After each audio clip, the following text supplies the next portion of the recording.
Bang Fahri, hari-hari ini kita lihat pergerakan ada di mana-mana, Bang Fahri. Bang Fahri pasti sebagai orang yang lahir dari pergerakan, seorang politikus senior, Abang juga menilai bahwa tentu saja ini semua berasal dari keresahan publik, keresahan masyarakat terkait dengan kontestasi Pilpres maupun Pileg 2024. Bang Fahri melihat demonstrasi di mana-mana hari ini itu kenapa bisa demikian?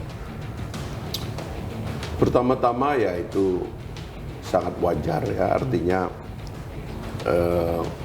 dalam setiap pertandingan tuh pasti ada, cuman dua kan, ada yang kalah dan ada yang menang, gitu. Dan biasanya yang kalah protes. Itu nggak usah di pemilu ya, di permainan sepak bola aja itu ada yang begitu itu, jadi itu biasa sekali. Tapi memang situasi ini harus dibaca dalam kerangka keinginan semua pihak untuk memperbaiki pemilu kita dari waktu ke waktu. Dan saya kira itu juga niat baik dan tidak ada salahnya. Hanya jangan berlebihan menganggap bahwa seolah-olah semua ini salah, semua ini curang, nggak ada yang benar. Seolah-olah ada satu tangan yang bisa mengatur semuanya sehingga kecurangan itu terjadi secara masif, terstruktur, sistematis dan sebagainya. Itu saya kira dari dulu komplain itu ada, tapi nggak pernah ada buktinya. Tapi pada prakteknya kalau kita lihat ya, barisan yang melakukan pergerakan hari-hari ini bukan dari kubu paslon tertentu saja, Bang. Katakanlah memang ada kubu 01 ataupun kubu 03. Tapi di sisi lain juga kita melihat adanya koalisi masyarakat sipil misalnya, termasuk misalnya terakhir itu ICW dan juga Kontras mengatakan bahwa ini adalah pemilu terburuk di sepanjang era reformasi. Pemilu itu ada 5 kotak, kecuali di Jakarta. Ada 4. Kalau di Jakarta cuma 4. Betul. Kalau di seluruh Indonesia itu 5 kotak. Kotak Presiden, Wakil Presiden, kotak DPD, kotak DPR Pusat, DPR Provinsi, dan DPR Kabupaten Kota. Kalau menurut saya, pemilu yang paling fair, paling bersih, paling jujur, itu adalah kotak pertama. Pemilu presiden? Iya, karena dia dicoblos, karena dia pencoblosan berakhir jam 1, jam 2 sudah dihitung. Isoma 1 jam lebih kurang. Pas pemungutan suaranya saja ya? Ya, penontonnya masih lengkap, saksinya masih lengkap, petugasnya masih lengkap, dan masih dipantau oleh media dan sebagainya, itu masih lengkap. Yang paling tidak fair menurut saya itu kotak kelima. Kabupaten kota?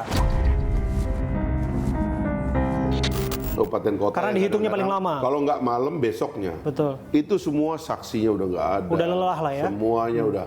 Dan ini yang sering membuat mohon maaf, kelelahan, kematian dan sebagainya di sini gitu. Tapi uniknya gerakan yang mengatakan itu curang itu dialamatkan kepada kotak pertama. Padahal kotak pertama itu sebenarnya paling fair.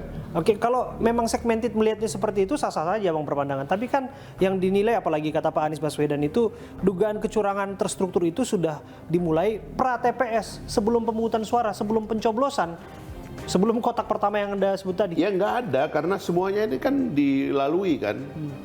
Kan ada metode, ada mekanisme birokrasi, politik, itu jalan semua. Tapi jangan lupa loh, dalam masyarakat demokrasi terbuka kayak kita ini, ada mekanisme saintifik loh.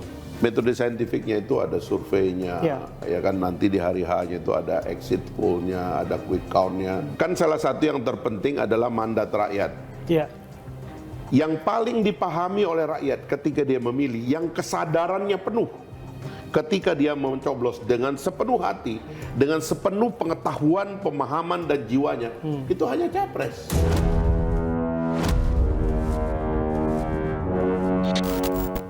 Capres itu dikenal, ya kan? Udah gitu calonnya cuma 3 pasang. Tiap hari keluar di TV. Fotonya terpampang di surat suara. Fotonya terpampang di kertas. Jadi rakyat tuh paling bener itu milih itu. Yang lain itu udah kacau. Anda bayangkan di daerah yang misalnya calon anggota dewannya itu kursinya itu ada 10 misalnya ya. anggota DPR, partainya ada 18. 18 kali 10, ya kan? Kira-kira 180. Ya. 180 orang tanpa gambar, hanya ada nama yang belum tentu semua orang bisa baca. Ya. Dan bagaimana Anda mengambil keputusan dalam kurang dari 1 menit terhadap 180 alternatif? Tapi kalau rakyat cuma lihat 3, 1, 2, 3, paling gampang dan itu yang paling fair. Ya, itu di TPS maksudnya Bang. Saya menyadari bagaimana penjelasan Abang di sana, tapi bagaimana kemudian dugaan kecurangan disebutkan, apalagi terstruktur dan sistematis itu dimulai pra-TPS, cawe-cawe pemerintah, oknum-oknum yang dianggap bahwa ini menguntungkan paslon nomor 2, Bang. Bagaimana Anda menilainya? Pertama, metode ilmiahnya confirm dulu, ini udah jalan. Kalau orang tuh punya jiwa keilmuan, scientific feeling begitu ya, udahlah ini jalannya begitu. Konsisten kok begitu, suara rakyat itu, dan ini yang paling konsisten. Yang kedua, soal judgement kita itu kan ada lembaganya. Nggak boleh perasaan kita mengadili keadaan. Dia bilang curang, si itu terlibat, ini segala macam. Loh, itu ada lembaganya, yang bikin aturan juga peserta. Semua partai yang sekarang ini masuk katanya kembali itu, kan ada di Senayan, dia yang bikin aturan ini. Bahkan ya, PKPU, peraturan KPU, itu tidak boleh jalan katanya kalau nggak dikonsultasikan ke Komisi 2 yang semua partai ada di sana. Jadi udahlah, jangan mengadilinya pakai perasaan. Ada Bawaslu, lembaga kita itu udah banyak. Bawaslu kita itu ada di 38 provinsi dan 500. Tapi nggak bertaji katanya Bang, Bawaslunya. Terserah, itu mereka yang buat, ya kan? Ada KPU juga demikian, ada Panwas untuk Bawaslu. Ada KPPS, di TPS, di kecamatan, ribuan orang dibiayai oleh negara untuk satu kepentingan menjaga proses ini. Jangkarnya banyak, ada media yang bebas, ada sosial media, ada masyarakat sipil yang bikin aplikasi-aplikasi untuk memantau apa yang terjadi. Sangat sempurna. Dan itu semua diatur dari awal oleh para peserta. Gitu loh, yang semuanya juga terlibat gitu. Oke, Abang tadi udah nyinggung soal penyelenggara Bang, Bawaslu, termasuk KPU misalnya. Saya skip sedikit ketika Abang tadi sebut soal TPS. Ini mengenai rekapitulasi Bang. Pada buktinya kan Sirekapnya sempat juga ada masalah, dan berkali-kali ini ada masalah Bang, meskipun kemudian ada koreksi-koreksi. Nah, ini kemudian menimbulkan kecurigaan publik. Jangan-jangan memang ini secara sistematis sudah disiapkan. Sirekap itu dibuat oleh peserta, ya, oleh partai politik. Dan ini kita bukan pemilu yang pertama kali, ya. Masa mereka nggak tahu bahwa mereka yang bikin Sirekap? Kan mereka yang bikin ini Sirekap, gitu loh. Terus kemudian mengatakan curang terhadap produk yang mereka buat sendiri, ya kan? Yang mereka pantau sendiri, kelahirannya pasal per pasal, titik komanya mereka yang buat. Nggak bisa lah. Jadi kayak saya mohon maaf aja, ini saya katakan sebagai semacam kekecewaan orang kalah yang itu biasa. Dalam sepak bola ada, dalam permainan perlombaan antar kampung ada, semua nggak apa-apa gitu. Tapi mengatakan bahwa sistem ini ambruk, menurut saya itu problematik gitu.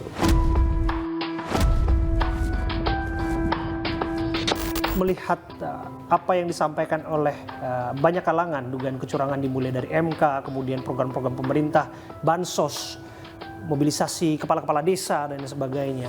Ini menjadikan alasan bahwa ada ketidakberesan sehingga harus dibawa ke angket karena melampaui kinerja perangkat-perangkat pemilu, Bawaslu, KPU, termasuk MK kalau misalnya ada sengketa. Abang pernah duduk DPR dan saya tahu juga Abang juga pernah mengikuti beragam proses angket yang pernah terjadi dalam rezim ke rezim gitu Bang. Abang sepakat nggak kalau ini semua memang harus berakhir di angket?